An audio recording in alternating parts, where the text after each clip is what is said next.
Bismillahirrahmanirrahim. Assalamualaikum warahmatullahi wabarakatuh. Innal hamdalillah nahmaduhu wa nasta'inuhu wa nastaghfiruh wa na'udzu billahi min shururi anfusina wa min sayyiati a'malina may yahdihillahu fala mudilla lahu wa may yudlil fala hadiyalah. Wa asyhadu an la ilaha illallah wahdahu la syarikalah wa asyhadu anna Muhammadan abduhu wa rasuluh. Allahumma salli wa sallim ala sayyidina Muhammad wa ala alihi wa ashabihi wa man tabi'ahum bi ihsan ila yaumiddin. Qala Allah ta'ala fil Qur'anil Karim, a'udzu billahi minasyaitonir rajim. Bismillahirrahmanirrahim. La ikraha fid din, qad tabayyana rusdu minal ghayy. Faman yakfur bit taghuti wa yu'min billahi faqad istamsaka bil urwatil wuthqa lam fisama lah. Wallahu samii'un 'alim. Amma ba'du.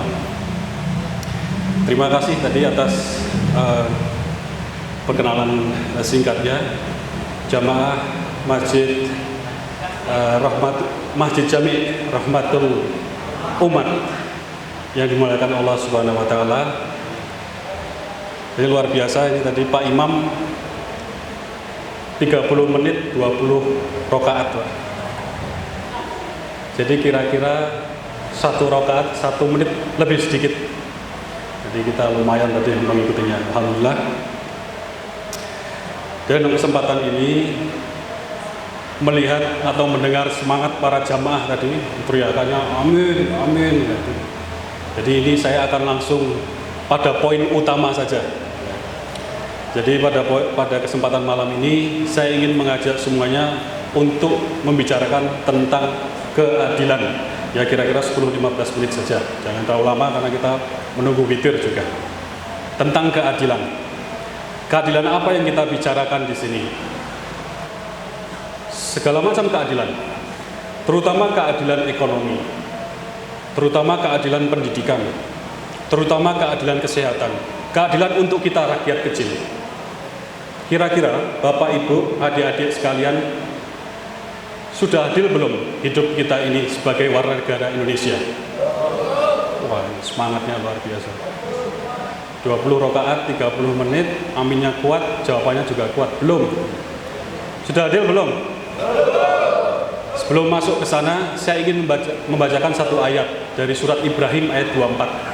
Alam taro kaifa daraballahu matalan kalimatan thayyibah kasajaratin thayyibah asluha thabitu wa far'uha fis sama'. Ayat ini memberikan perumpamaan, menyambung Al-Baqarah ayat 256 yang saya bacakan di awal tadi. Apa maksud ayat ini? Perhatikan bagaimana Allah membuat perumpamaan terhadap kalimat thayyibah. Apa kalimat thayyibah itu? La ilaha illallah Muhammadur Rasulullah. Kalimat tauhid kita. Apa perumpamaan dari Allah? Seperti pohon yang bertumbuh dengan indah, dengan sehat, dengan sangat baik. Pohon, syajaratin thayyibah. Pohon itu punya akar yang menghujam ke dalam tanah kuat sekali. Kemudian pohon itu punya cabang yang menjulang ke langit. Di ayat 25, pohon tauhid tadi diperumpamakan Allah seperti tu'ti ukulaha kulahinin bi'idni rabbiha. Dia memberikan buah atau manfaat sepanjang waktu atas izin Allah. Inilah tauhid kita. Ya. Tauhid kita di mana kita katakan la ilaha illallah, tiada Tuhan selain Allah. Juga kita katakan tidak ada kekuatan, dan memang tidak ada ya selain Allah. Itu diminta Allah tidak berhenti pada itu saja, tapi diminta Allah untuk lanjutkan, teruskan pada dataran aksi, pada dataran wujudnya apa? Wujud dari amal soleh dari tauhid kita itu apa? Jadi Allah ingin melihat tidak hanya dimensi akidah, dalam bentuk akidah, tapi bentuk aksi sosialnya, wujudnya apa? Atau bahasa lainnya adalah amal solehnya apa? Sebagai perwujudan dari tauhid kita ini tadi.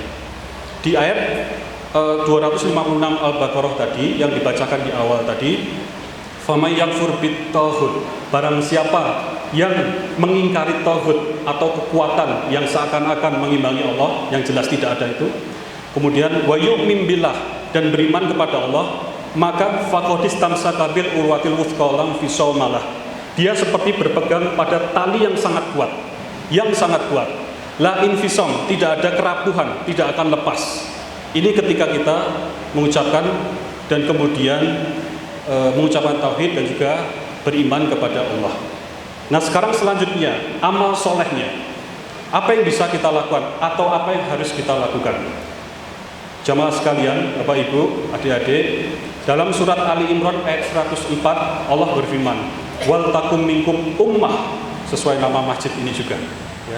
Rahmatul umat, wal takum minkum ummah, dan hendaklah di antara kalian ada segolongan umat, ya.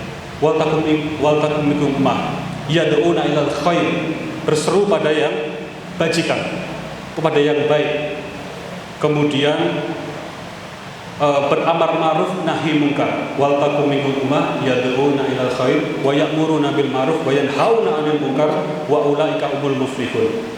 Ini tadi perintah Allah, ya. Setelah kita bertauhid tadi, maka langkah selanjutnya adalah wujudkan dalam bentuk amal soleh. Amal solehnya yang pertama adalah amar ma'ruf nahi munkar. Dalam kehidupan kita secara pribadi, dalam kehidupan Bapak Ibu sekalian sebagai keluarga, sebagai suami, sebagai istri, sebagai anak, ya, kakak, adik, itu lakukan amar ma'ruf nahi munkar. Ya, al-amru bil ma'ruf wa nahyu 'anil munkar. Jika kita melakukan hal tersebut, ya, maka kita akan digolongkan menjadi al-muflihun wa ulaika humul muflihun. Apa itu muflihun? Al-muflihun adalah golongan yang menang, yang jaya, yang sukses. Lalu apa bentuk amar ma'ruf nahi munkar? Kita mengajak kepada yang baik dan mencegah yang mungkar. Itu banyak sekali. Bisa kita terjemahkan dalam kegiatan kita atau aktivitas kita hari-hari. Ya, ini bapak-bapak, bapak ibu, semua adik-adik tentu bisa menerjemahkan sendiri-sendiri. Al-amru bil ma'ruf wa nahyu 'anil munkar. Yang pertama. Yang kedua, ini tentang keadilan. Ya, perhatikan surat An-Nahl ayat 90. Innallaha ya'muru bil 'adli wal ihsan. Ini bentuk tauhid kita. Selain amar ma'ruf nahi munkar, Allah juga memerintahkan al-amru bil 'adli wan nahyu 'anil dzulmi. Tegakkan keadilan, lawan kezaliman.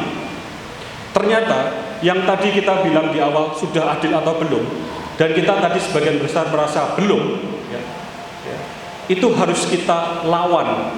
Tentu dengan cara-cara yang adiluhum, yang beradab, yang baik. Ya kita lihat sekarang dalam bidang ekonomi sedikit saja. Yang sehari-hari kita nggak usah bicara jauh-jauh dulu. Harga-harga kebutuhan sehari-hari naik atau turun? Yang paling merasakan siapa ini? Ibu-ibu atau bapak-bapak? Ibu-ibu mana suaranya? Oh di atas ya. Ibu-ibu mendengar ya. Naik atau turun ibu-ibu? Yang di atas bu? Ya, lumayan bu, kedengeran. Ya. Naik, harga-harga naik. Bahkan minyak goreng pernah langka. Padahal kita itu produsen kelapa sawit terbesar sedunia. Bagaimana mungkin bisa mahal? Bagaimana mungkin bisa langka harga minyak goreng? Kita ini penghasil batu bara nomor 3 dunia. Kita ini punya cadangan nikel, bahan baku untuk kendaraan listrik atau baterai-baterai itu, punya cadangan nikel terbesar seluruh dunia. Di Indonesia letaknya. Cadangan mineral batu bara kita itu nilainya 10.000 triliun. Besar nggak 10.000 triliun itu? Tabungan Bapak Ibu berapa? Sampai nggak itu? Mirip nggak jumlah nolnya? 10.000 triliun berapa itu nolnya? Coba dihitung. Jumlah yang sangat besar. Kalau 1 juta 6 nolnya. 1 miliar 9. 1 triliun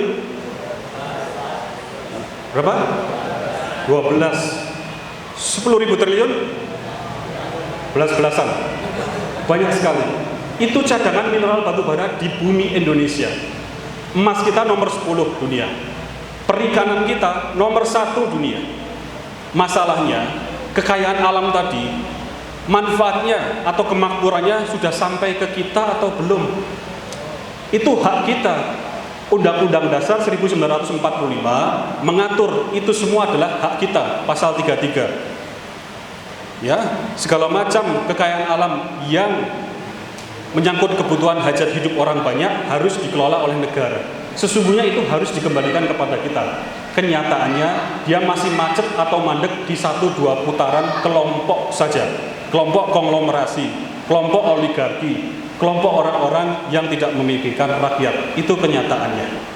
Seharusnya kalau itu dimanfaatkan dengan betul-betul, kalau keadilan itu ditegakkan, maka bukan mimpi di siang bolong. Pendidikan mulai dari pendidikan TK hingga pendidikan tinggi harusnya gratis. Pendidikan tinggi kita baru 10% kurang yang mendapat kesempatan kuliah. 90% anak muda Indonesia ternyata tidak kuliah. Dari 126,5 juta penduduk Indonesia yang berusia 15 tahun tidak kuliah, hanya 9,7% yang kuliah. Ada 26,5 juta penduduk miskin, 26,5 juta penduduk yang hidup di bawah garis kemiskinan. Bapak Ibu tahu, adik-adik, berapa garis kemiskinan itu kalau dirupiahkan? Berapa rupiah? 500.000. Bayangkan, hidup sebulan untuk kebutuhan sandang, pangan, papan, paket data dan segala macam dengan 500.000 satu orang. Cukup tidak? Itu bukan garis kemiskinan, garis kemusnahan. Ini keadilan yang harus kita tegakkan. Loh, saya ini kan cuma rakyat kecil. Saya gaji pas-pasan, UMR nggak sampai. Pekerjaan saya cuma buruh ini dan seterusnya.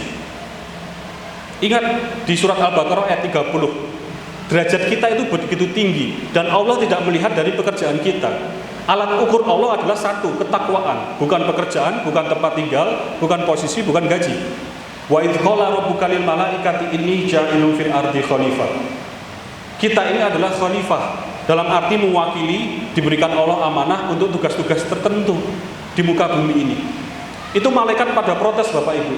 Qalu ataj'alu fiha may yufsidu fiha wa yasfiku dima wa nahnu nusabbihu bihamdika wa nuqaddisu lak. Qala inni a'lamu ma la ta'lamun. Malaikat bilang, "Ya Allah, ini manusia yang menumpahkan darah itu. Manusia yang menjatuhkan berbagai macam perpecahan itu. Ya, sedangkan kami ini siang malam bertasbih mensucikan namamu." Lalu Allah menjawab, "Qala inni a'lamu ma la ta'lamun." Sesungguhnya aku lebih tahu dari apa yang tidak engkau ketahui. Ini harkat martabat kita sebagai manusia. Ya, begitu tinggi diangkat Allah di hadapan makhluk yang lain. Jadi kita sesungguhnya ya, itu mengemban tugas yang mulia. Kemudian Rasulullah SAW pernah bersabda, barang siapa yang melihat kezaliman dan tidak membetulkan, membiarkannya saja, maka azab itu atau hukuman itu akan jatuh kepada semua pihak, termasuk golongan yang membiarkan. Apa yang bisa kita lakukan? Nah, sekarang ini menjelang pemilu 2024. Yang bisa kita lakukan adalah umat Islam bersatu. Wal takum minkum ummah yad'uinal khair, bersatu berhimpun menjadi umat tadi. Diingatkan Allah di surat di surat Ali Imran 105. Wala takunu kalladzina tafarraqu wakhtalafu min ba'di ma ja'ahumul bayyinah. Kamu jangan seperti orang yang bercerai-berai. Jangan seperti orang yang berselisih setelah datang al-bayyinah, keterangan yang jelas atau pertolongan dariku. Kebalikannya, kalau tadi wa ulaika humul muflihun, yang ini wa ulaika lahum adzabun adzim. Kalau kita bercerai-berai, berselisih, sedikit-sedikit berantem, apalagi tawuran dan segala macam, padahal sesama umat muslim, maka hukumannya adalah azab yang sangat besar. Jadi tugas menegakkan keadilan, tugas kita bersama, bukan sendiri-sendiri, bersama. Kalau kita bersama, maka itu semua mungkin. Lalu bagaimana menegakkan keadilan ekonomi dan lain sebagainya tadi? Tadi yang nomor 1 dunia, nomor 3 dunia, nikel, batu bara, emas, perikanan, kehutanan kita nomor 3 dunia. Itu kalau kita buat undang-undangnya, peraturan-peraturannya mengatakan bahwa hasil penjualannya nanti digunakan untuk beasiswa atau biaya pendidikan anak sekolah, yaitu akan dilakukan seperti itu. Kita akan bilang satu kepala keluarga ya di provinsi ini, provinsi itu mendapat satu rumah dari negara gratis, yaitu akan diberlakukan kalau undang-undang dan peraturannya dibuat seperti itu. Lalu siapa yang membuat undang-undang dan peraturan, Bapak Ibu? Undang-undang siapa yang membuat? DPR. Maka perjuangan kita jangan berpikir perjuangan yang berdarah-darah, jangan berpikir perjuangan revolusi. Itu akan meminta nyawa. Kita bisa perjuangan intraparlementer, masuk ke dalam parlemen. Tentu lewat perjuangan partai politik Islam, partai politik yang memikirkan kemaslahatan umat. Ada nggak partai politik? Insya Allah masih ada. Kita jangan putus asa dulu, jangan skeptis. Ya, insya Allah masih ada. Jadi sekarang menuju pemilu 2024, umat Islam harus bersatu. Kedua, jangan golput, Bapak Ibu. Apa itu golput? Golongan putih. Ini bukan yang berkulit putih ya. Maksudnya tidak menggunakan hak suara. Jangan kita tidak menggunakan hak suara. Nanti suara itu dicuri ya, oleh orang-orang yang tidak suka Islam. Akhirnya kita menjadi semakin minoritas walaupun jumlah kita mayoritas. Jadi gunakan hak pilih Islam. Dari situ masuklah nanti perwakilan-perwakilan kita.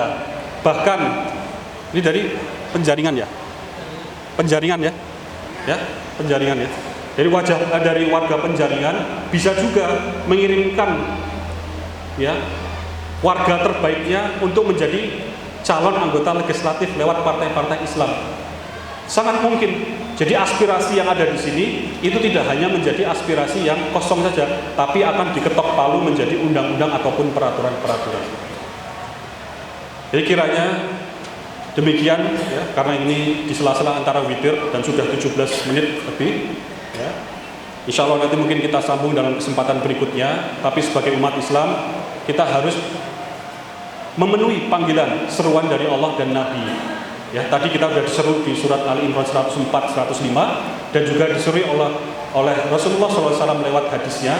Maka sekarang kita harus bersatu ya. Kemudian jangan terpecah belah, Ali Imran 105. Kemudian An-Nahl ayat 90, innallaha ya'muru bil adli wal ihsan. Ya.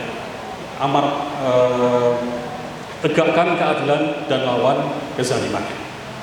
Demikian Bapak Ibu jamaah Masjid Jami Rahmatul Umat ya. Insyaallah kita doakan semua dalam keadaan sehat selalu dan kita nanti bertemu dalam kesempatan berikutnya. Dan terus dijaga semangatnya yang luar biasa karena ini akan menambah semangat para pejuang-pejuang Islam kita yang lainnya. Terima kasih. Billahi taufiq wa hidayah. Wa ma taufiqi illa billah, alaihi tawakkaltu wa ilaihi unib. Assalamualaikum warahmatullahi wabarakatuh.